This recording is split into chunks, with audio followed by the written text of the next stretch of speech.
Hello बच्चों, good morning.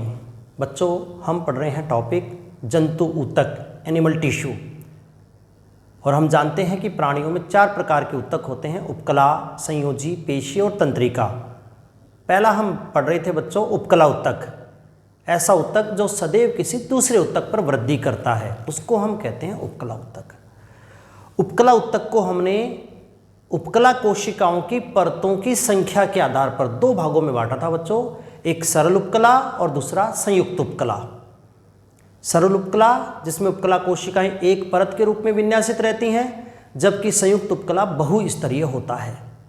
हम बात कर रहे थे बच्चों सरल उपकला ऊतक की, सिंपल एपिथेलियम टिश्यू। ऐसा उपकला जिसकी कोशिकाएं एक परत के रूप में विन्यासित रहती हैं, वो सरल उपकला है। बच्चों, सरल उपकला को कोशिकाओं की आकृति के आधार पर फिर हमने 4 भागों में बांट दिया था, जैसे सरल शल्की उपकला, सरल घनाकार उपकला, सरल स्तंभाकार उपकला। ये तीनों हम पिछली क्लासेस में पढ़ चुके हैं। आज हम इसका चौथा प्रकार पढ़ेंगे, वो होगा आभासी स्तरित उपकला। ठीक है बच्चों, तो एक बार मैं इसके चारों प्रकारों के नाम लिख देता हूं कि सरल उपकला को हमने कोशिकाओं की आकृति के आधार पर 4 भागों में बांटा है। पहला जो प्रकार है वो है सरल सल्की उपकला, जिसमें उपकला कोशिकाएं सल्क के समान चपटी होती है। कहाँ पाया जाता है? एग्जाम्पल हमने पढ़ लिया। नंबर 2 बच्चों, सरल घनाकार उपकला, जिसकी कोशिकाएं घनाकार आकृति की होती हैं। तीसरा सरल स्तंभाकार उपकला, कोशिकाएं स्तंभ के समान लंबी होती हैं, और पिछली क्लास में हमने इसको पढ़ लिया था। और चौथा प्रकार है बच्चों आभासी स्तरित उपकला। आभासी स्तरित उपकला ये हम आज पढ़ेंगे। क्या होता है बच्चों आभासी स्तरित उपकला? इंग्लिश में हम इसको कह सकते हैं pseudo stratified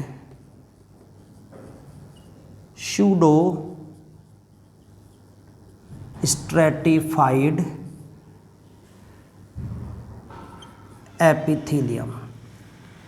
pseudo stratified epithelium, आभासी स्तरित उपकला। बच्चों, ये उपकला वास्तव में सरल स्तंभाकार उपकला का ही रूपांतरण है।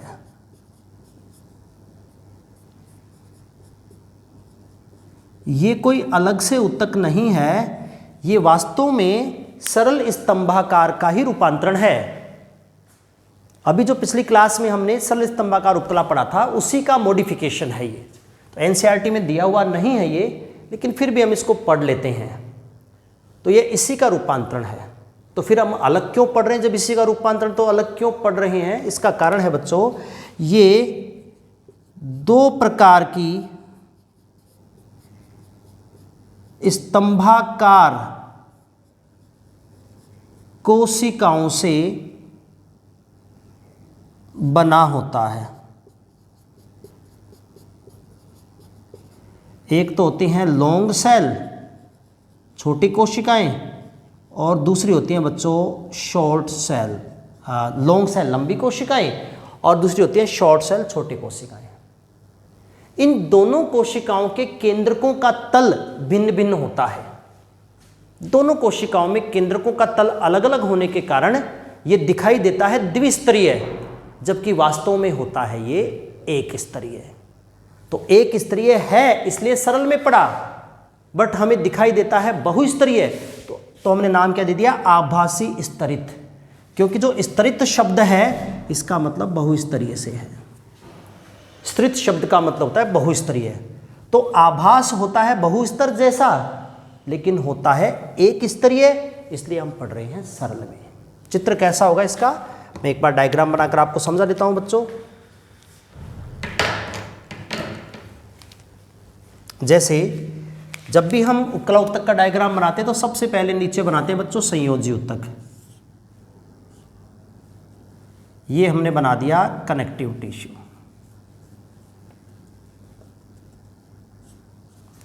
और संयोजी ऊतक के ठीक ऊपर की तरफ हम बनाते हैं आधार कला, बेसमेंट मेम्ब्रेन।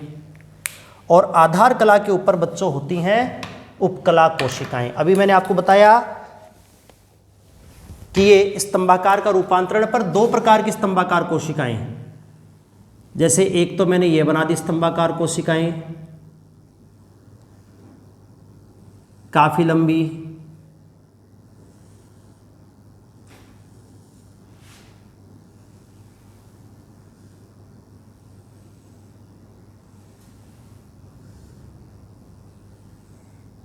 ये देखो ये मैंने स्तंभाकार कोशिकाएं बना दी हैं। तो ये तो मैंने बना दी लंबी कोशिकाएं, और दूसरी बच्चों यहां पर बन जाएंगी छोटी कोशिकाएं। ये भी स्तंभाकार उपकला कोशिकाएं ही हैं।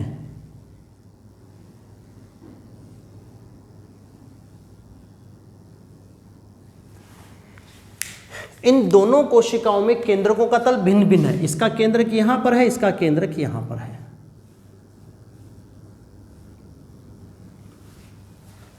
ये इस प्रकार का डायग्राम इसमें बन जाता है। मैं डायग्राम को लेवल कर देता हूं।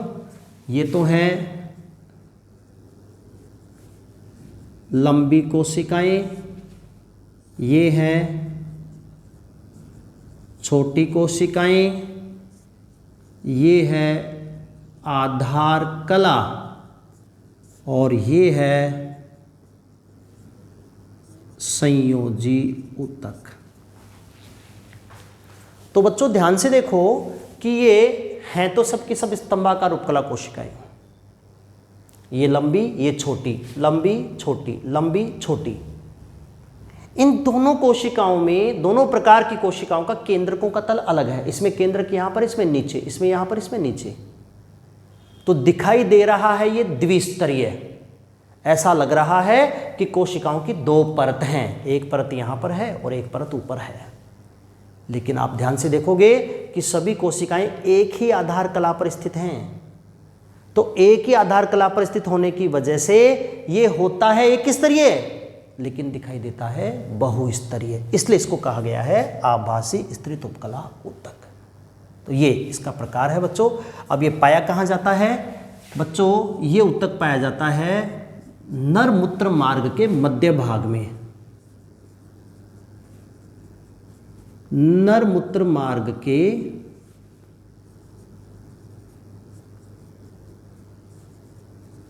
मध्य भाग में उपस्थित रहता है। एज इट इज तो ये यहां पर पाया जाता है। लेकिन बच्चों एक इसका रूपांतरण भी है, एक इसका मॉडिफिकेशन है, और रूपांतरण ही इंपॉर्टेंट है। वहां से क्वेश्चन आता है एग्जाम में। रूपांतरण, रूपांतरण क्या है? वो है सीलिएटेड स्यूडोस्ट्रेटिफाइड एपिथेलियम, सीलिएटेड आभासी स्तरित उपकला।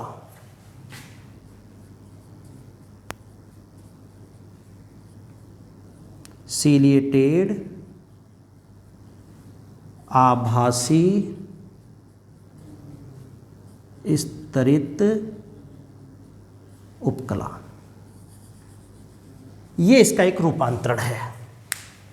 नाम से ही पता लग जाना चाहिए कि रूपांतरण में क्या होगा। इसमें सीलिया पाया जाएगा। ये ऐसा उपकला ऊतक है जिसमें स्तंभाकार उपकला कोशिकाओं की स्वतंत्र सतह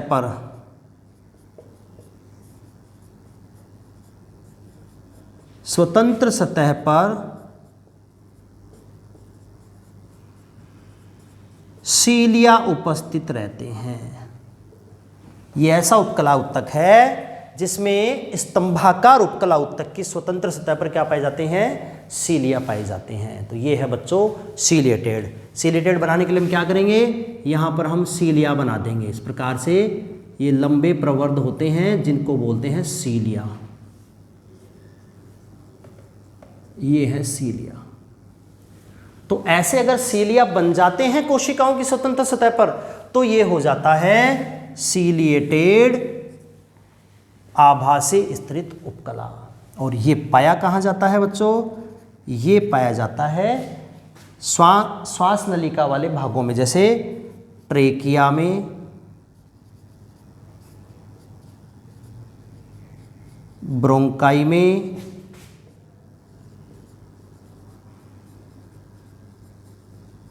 ब्रोंकियोल्स में। ट्रेकिया में, ब्रोंकाई में, ब्रोंकियोल्स में कौन सा होता है? सीलिएटेड। अब अगर आप थोड़ा सा ध्यान दोगे तो बच्चों ये सारे एग्जाम्पल मैंने स्तंभाकार सीलिएटेड में बताए थे, अगर याद हो तो। ये सभी एग्जाम्पल्स मैंने एक दूसरे उत्तक में भी बताए हैं, जो हमने पिछली क्लास में पढ़ा था, वो था स्तंभाकार उपकला। और सेम एग्जाम्पल मैंने यहाँ बता दिए। तो इसका मतलब क्या है? इसका मतलब ये है बच्चों कि इन भागों में वास्तव में होता तो ऐसा उत्तक है, सीलिएटेड आभासी स्तरित, लेकिन अपने एनसीईआरटी में नहीं दे रखा ये। तो वास्तव में आभासी स्तरित है किसका रूपांतरण? मैंने बता दिया, सरल स्तंभाकार का रूपांतरण है। तो ये बच्चों सरल स्तंभाकार उपकला से ही बना है। तो एनसीईआरटी में सारे एग्जाम्पल जो है सरल स्तंभाकार में दे रखे हैं। अब आपको क्या करना है? अगर एग्जाम में क्वेश्चन पूछा जाता है कि ट्रेकिया ब्रोंकाई में किस प्रकार का उत्तक होता है, तो आप कहोगे सीलिएटेड होता है, ये तो क्लियर है। लेकिन कौन सा सीलिएटेड? सीलिएटेड आभासी स्तरित या सीलिएटेड स्तंभाकार? अगर दोनों ऑप्शन हैं तो फिर बच्चों आप एनसीईआरटी के हिसाब से आंसर देंगे, सीलिएटेड सरल स्तंभाकार उपकला। अदरवाइज आप ये आंसर दे सकते हैं अगर वो उपलब्ध नहीं है तो ये था बच्चों सरल उपकला। सरल उपकला के चारों प्रकार मैंने आपको पढ़ा दिए हैं। क्या होता है सरल उपकला? जिसमें उपकला कोशिकाएं एक परत के रूप में विन्यासित हैं। कोशिकाओं की आकृति के आधार पर चार प्रकार हमने बांटे, सरल सल्की, सरल घनाकार, सरल स्तंभाकार, आभासी स्तरित।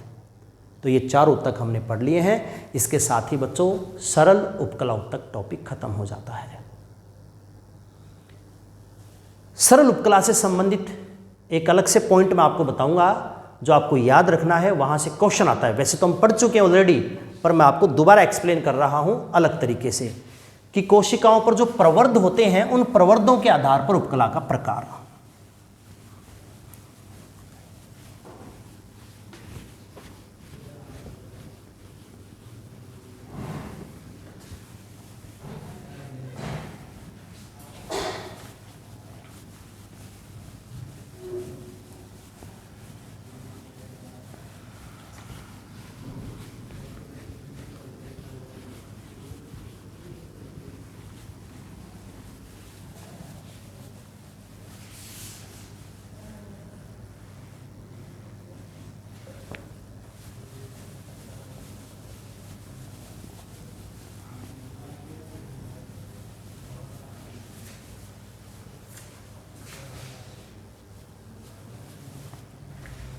देखो बच्चों, टॉपिक क्या है मेरा जो मैं आपको एक्सप्लेन करना चाह रहा हूं, वो है उपकला कोशिकाओं की स्वतंत्र सतह पर निकले प्रवर्धों के आधार पर उपकला का प्रकार। वापस सुनेंगे। उपकला कोशिकाओं की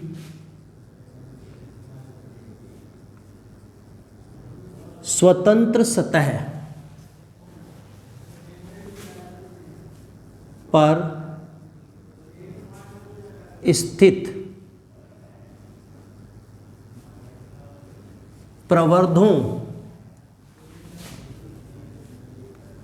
के आधार पर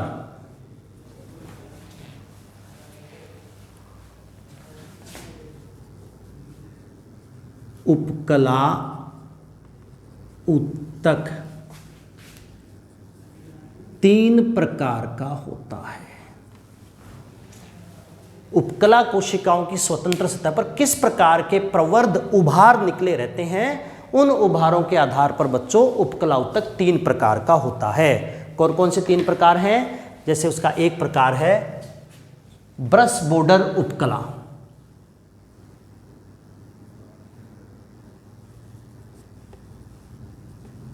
ब्रश बॉर्डर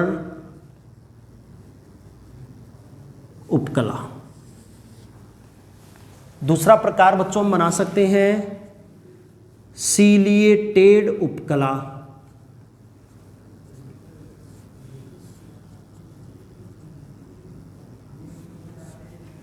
और तीसरा हम बना सकते हैं स्टीरियो सीलिएटेड उपकला।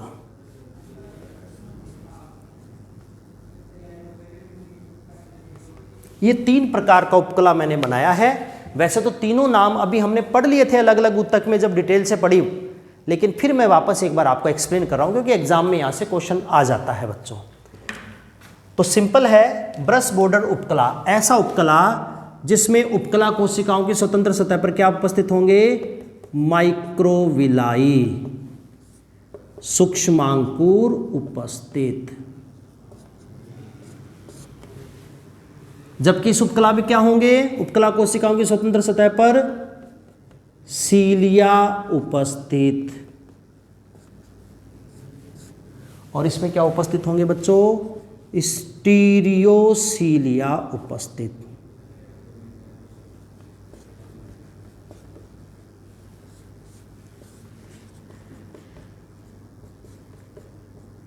तो ये उपकला स्टीरियोसीलिया युक्त है, ये सीलिया युक्त है और ये माइक्रोविलाई युक्त है।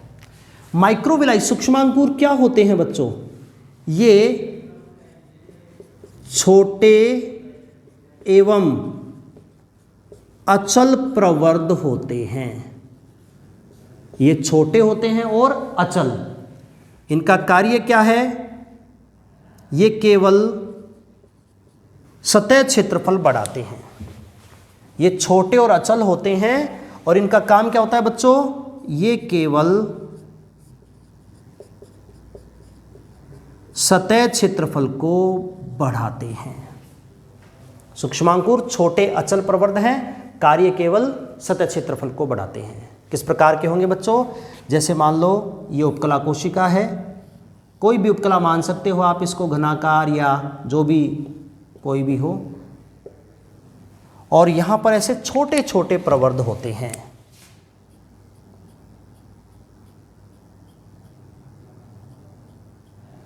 ये छोटे प्रवर्ध कहलाते हैं बच्चों माइक्रोविलाई। सूक्ष्मांकुर जो कैसे होते हैं? छोटे और अचल। काम क्या करते हैं? केवल सतह क्षेत्रफल को बढ़ाते हैं। तो ऐसे सूक्ष्मांकुर माइक्रोविलाई युक्त उपकला को नाम देते हैं ब्रश बॉर्डर उपकला। और ये पाया कहाँ जाता है बच्चों? एग्जाम्पल आपको याद रखना है एज इट इज।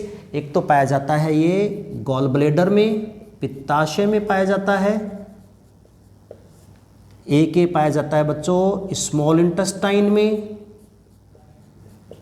छोटी आंत्र में सूक्ष्मांकुर युक्त होता है। एक ये पाया जाता है बच्चों नेफ्रॉन के पीसीटी में। हमारे शरीर के 3 भाग, नेफ्रॉन का पीसीटी समीपस्थ कुंडलित नलिका, छोटी आंत्र और गॉल ब्लेडर, इन तीनों भागों में जो भी उपकला है उस उपकला की स्वतंत्र सतह पर सूक्ष्मांकुर है। तो सूक्ष्मांकुर युक्त उपकला को अपन क्या बोलते हैं? ब्रश बॉर्डर उपकला। और ऐसा उपकला काम क्या करता है? केवल सतह क्षेत्रफल को बढ़ाता है। क्लियर है बच्चों? अब हम बात करते हैं दूसरा उपकला, सीलिएटेड उपकला। जैसा कि नाम है, यहाँ पर क्या पाए जाते हैं बच्चों? सीलिया पाए जाते हैं।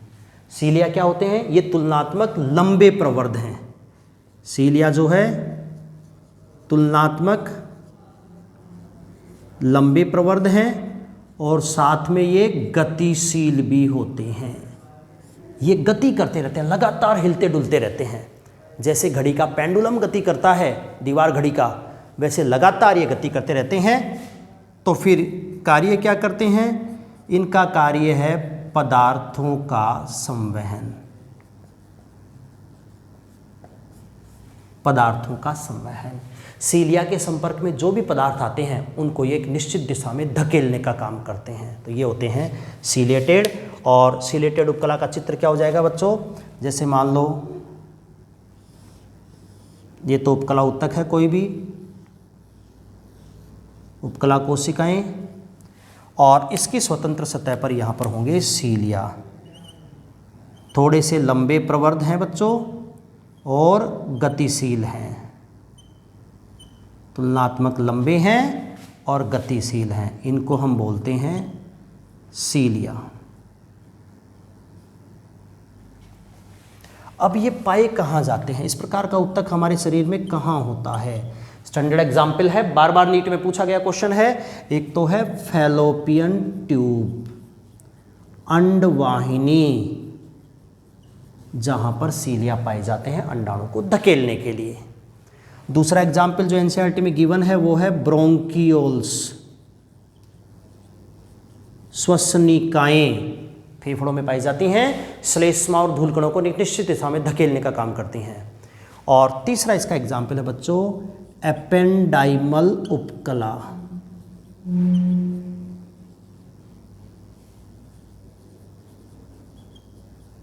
एपेंडाइमल उपकला ये कहाँ पाई जाती है? ये पाई जाती है हमारे सीएनएस में। सीएनएस, मस्तिष्क खोखला होता है और मस्तिष्क की जो गुहा होती है उस गुहा को आश्रित करता है ये उपकला, और वहाँ पर भी सीलिया होते हैं जो मस्तिष्क की गुहा में भरे तरल सीएसएफ को एक निश्चित दिशा में बहाने में धकेलने में मदद करते हैं। तो जिस उत्तक पर सीलिया पाए जाएंगे तो वो हो जाएगा सीलिएटेड उपकला। कार्य है पदार्थों का संवहन। लास्ट में हम बात करते हैं बच्चों स्टीरियोसीलिएटेड उपकला।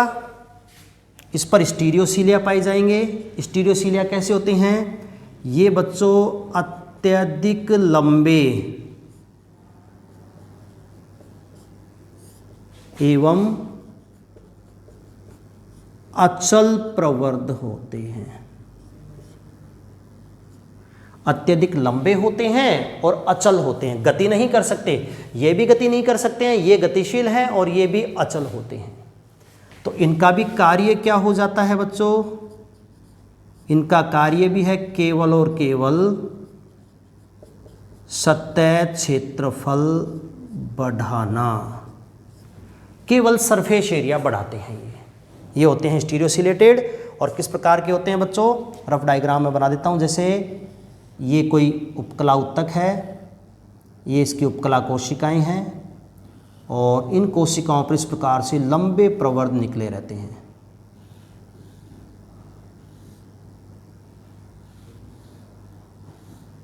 ये लंबे प्रवर्ध हैं।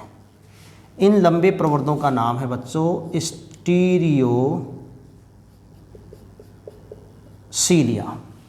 जो अचल होते हैं, केवल सतह क्षेत्रफल बढ़ाते हैं और इस प्रकार का उत्तक पाया जाता है। हम एग्जाम्पल की बात कर चुके हैं, वो है अधिवृषण।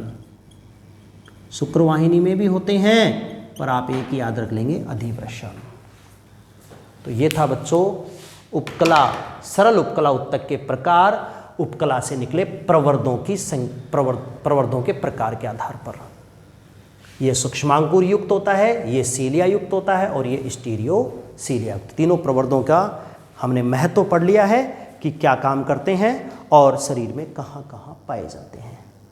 इसके साथ ही बच्चों हमारा पॉइंट खत्म हो गया है उत्तक में सरल उपकला उत्तक।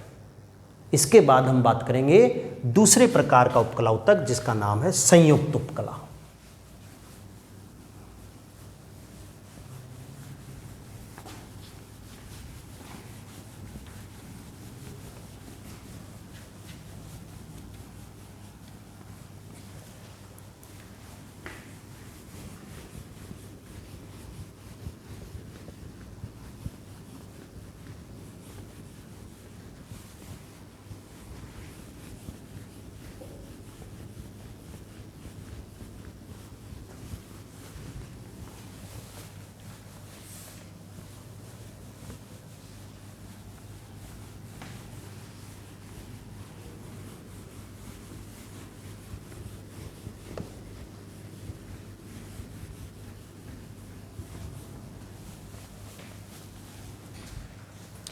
चलो बच्चों हम आगे चलते हैं उपकला उत्तक में, और उपकला उत्तक के दूसरे प्रकार की हम बात करते हैं, वो है बच्चों संयुक्त उपकला।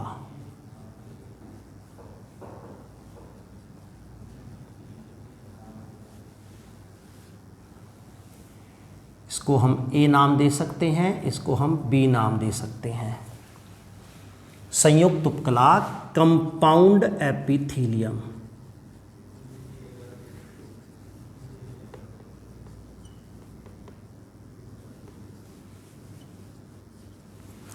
देखो बच्चों, आपको अगर याद हो तो हमने सरल उपकला को सरल क्यों कहा, क्योंकि ये होता था एक स्तरीय,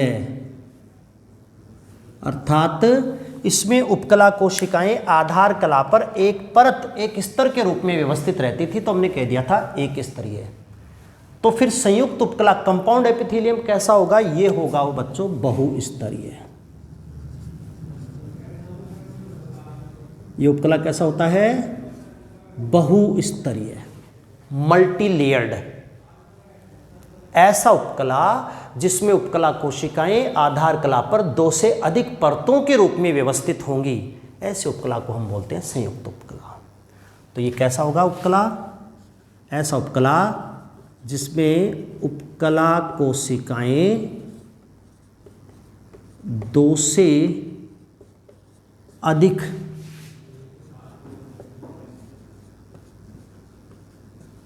परतों के रूप में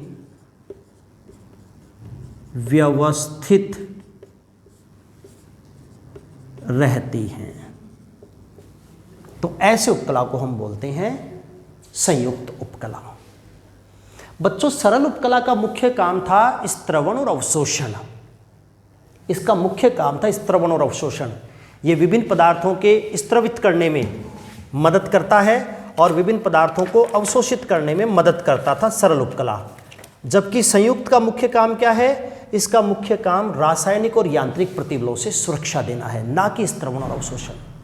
तो हम कार्य की बात करें बच्चों संयुक्त उपकला की, तो इसकी स्त्रवण एवं अवशोषण में भूमिका सीमित होती है बच्चों। स्त्रवण और अवशोषण में भूमिका कैसी होती है, सीमित, लिमिटेड। तो फिर मुख्य कार्य क्या है इसका, इस ऊतक का मुख्य कार्य है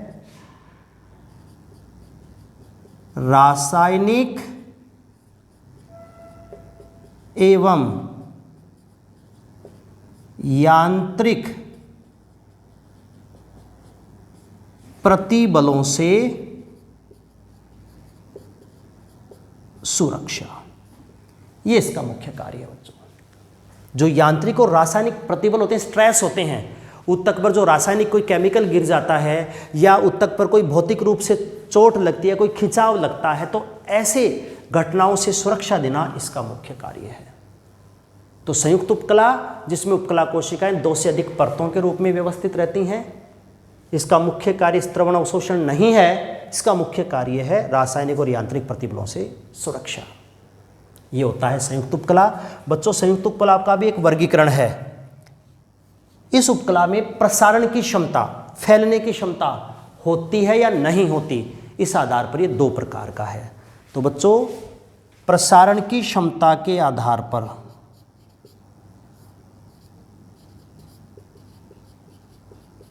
प्रसारण की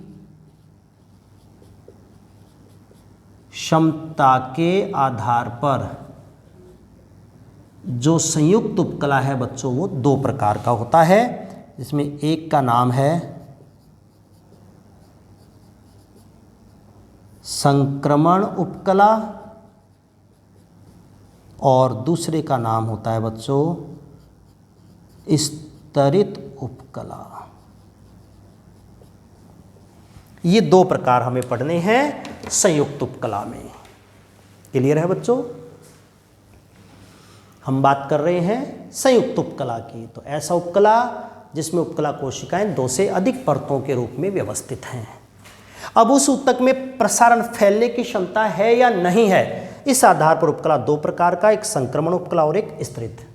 संक्रमण उपकला ऐसा उपकला है जिसमें प्रसारण की क्षमता नहीं होती है, जबकि इसमें प्रसारण की क्षमता, संक्रमण में प्रसारण की क्षमता होती है, जबकि स्तरित में प्रसारण की क्षमता नहीं होती। मैं लिख देता हूं यहां पर, संक्रमण उपकला ऐसा उपकला जिसमें प्रसारण की क्षमता उपस्थित रहती है, जबकि इसमें प्रसारण की क्षमता अनुपस्थित रहेगी। ऐसा उपकला है। 1 बाय 1 बात करेंगे। सबसे पहले बात करते हैं हम संक्रमण उपकला।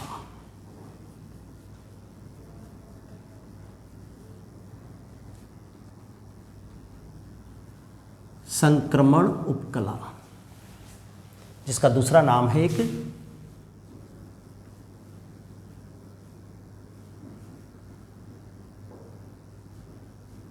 अंतर्वर्ती उपकला। इंग्लिश में हम कह सकते हैं ट्रांजिशनल एपिथेलियम।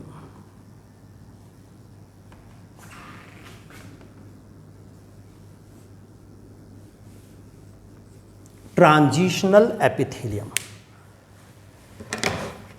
संक्रमण उपकला या अंतर्वर्ती उपकला या ट्रांजिशनल एपिथेलियम वास्तव में बहुस्तरीय उपकला है, संयुक्त उपकला है। हमने संयुक्त को दो अलग अलग भागों में बांटा प्रसारण के आधार पर। तो ये ऐसा उपकला जिसमें प्रसारण की क्षमता उपस्थित है। क्यों है, रीजन समझेंगे बच्चों। ये एकमात्र ऐसा उपकला है, एकमात्र ऐसा उपकला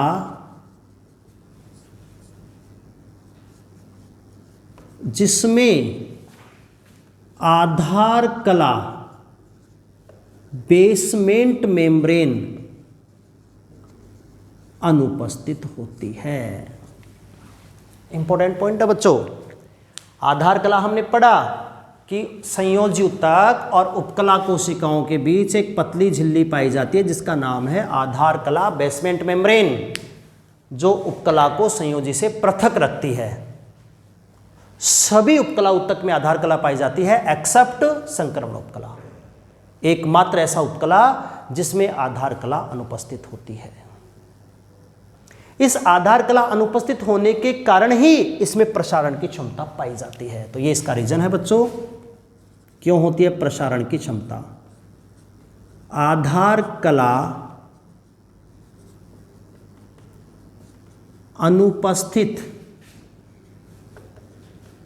होने के कारण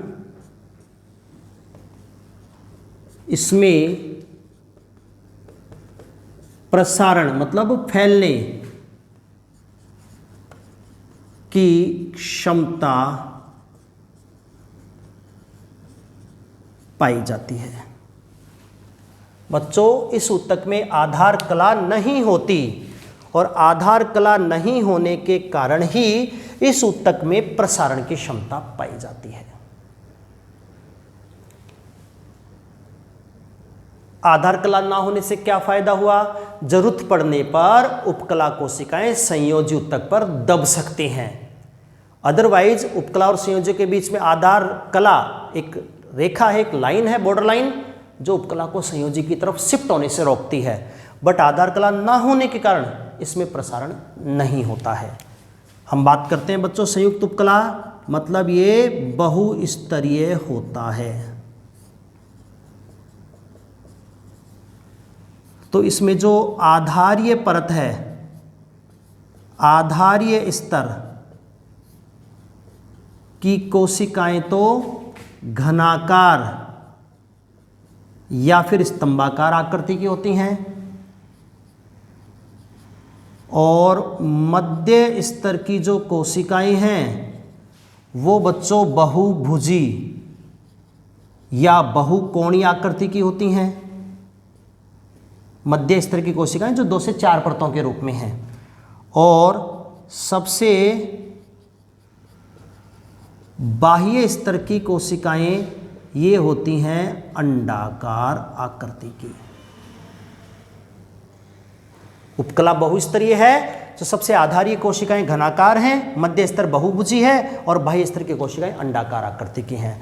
और बच्चों अंडाकार कोशिकाओं के बाहर की ओर,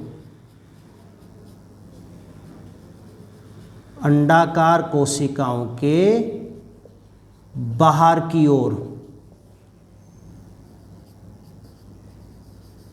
निर्जीव क्यूटिकल का स्तर पाया जाता है।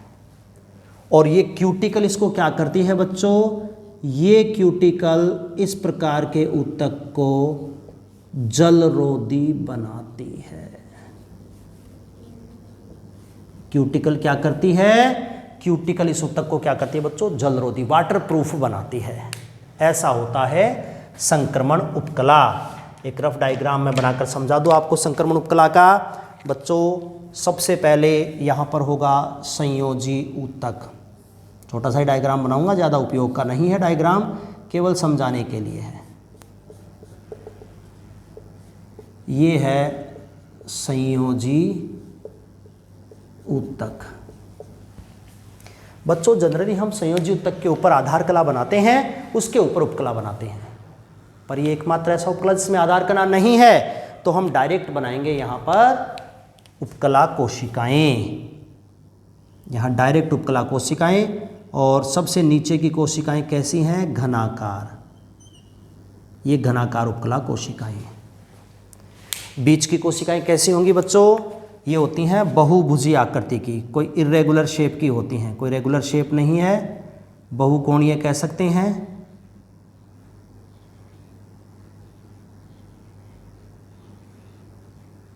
और कोशिकाओं की परतों की संख्या भी यहाँ पर 2 से 4 होती है।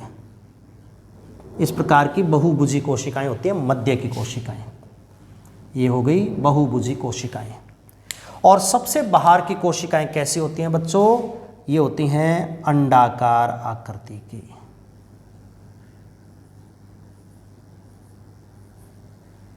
ये अंडाकार आकृति की कोशिकाएं हो गई हैं।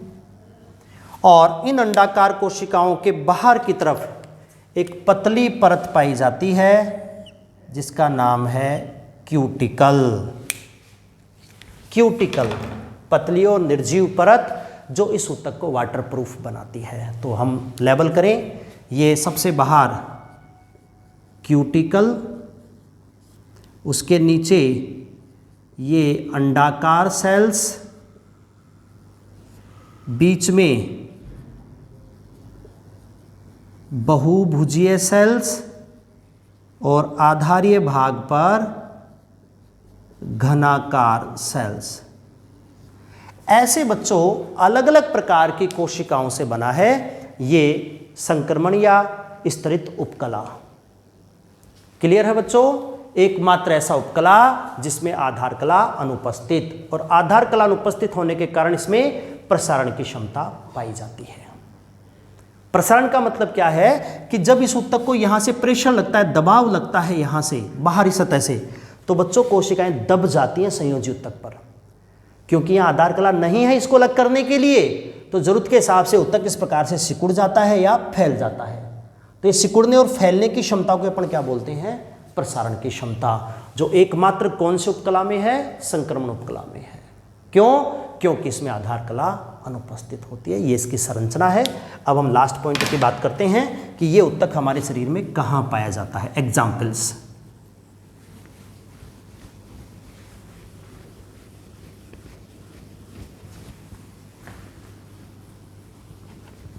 संक्रमण उपकला हमारे शरीर में पाया कहाँ जाता है, एग्जाम्पल्स की बात करते हैं। तो बच्चों ये पाया जाता है मेनली उत्सर्जी तंत्र, किडनी में और उसकी संबंधित संरचनाओं में। जैसे ये पाया जाता है बच्चों वृक्क श्रोणी वाले भाग में। वृक्क श्रोणी, रीनल पेल्विस, मूत्र नलिका का आधारीय भाग किडनी में, जहां से मूत्र नलिका निकलती है उसको वृक्क श्रोणी बोलते हैं। तो वो इस प्रकार के ऊतक से बनी होती है। ये पाया जाता है बच्चों मूत्र नलिकाओं की भित्ति में। ये पाया जाता है बच्चों मूत्राशय की भित्ति में। और ये पाया जाता है बच्चों नरमूत्र मार्ग के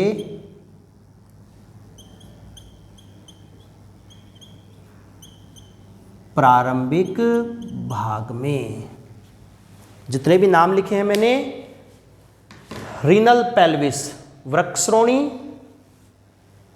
रीनल पेल्विस वृक्षश्रोणी, मूत्रनलिकाएं, मूत्राशय की भित्ति और नर मूत्र मार्ग का प्रारंभिक भाग, इन सभी भागों का अंदर का स्तर, अंदर वाला स्तर, ये सारे खोखले नलिकाकार भाग हैं, इन सभी भागों के अंदर का जो स्तर होता है वो स्तर इस प्रकार के उपकला से बना होता है। तो बच्चों हम बात कर रहे हैं संयुक्त उपकला की, जो कि बहुस्तरीय उपकला होता है और प्रसारण की क्षमता के आधार पर हमने दो भागों में बांट दिया है, संक्रमण उपकला और स्तरित। इसमें से संक्रमण उपकला हमने पढ़ लिया जिसमें प्रसारण की क्षमता उपस्थित होती है। अगली क्लास में बच्चों हम स्तरित उपकला को पढ़ेंगे जिसमें इस प्रसारण की क्षमता नहीं पाई जाती है। धन्यवाद बच्चों।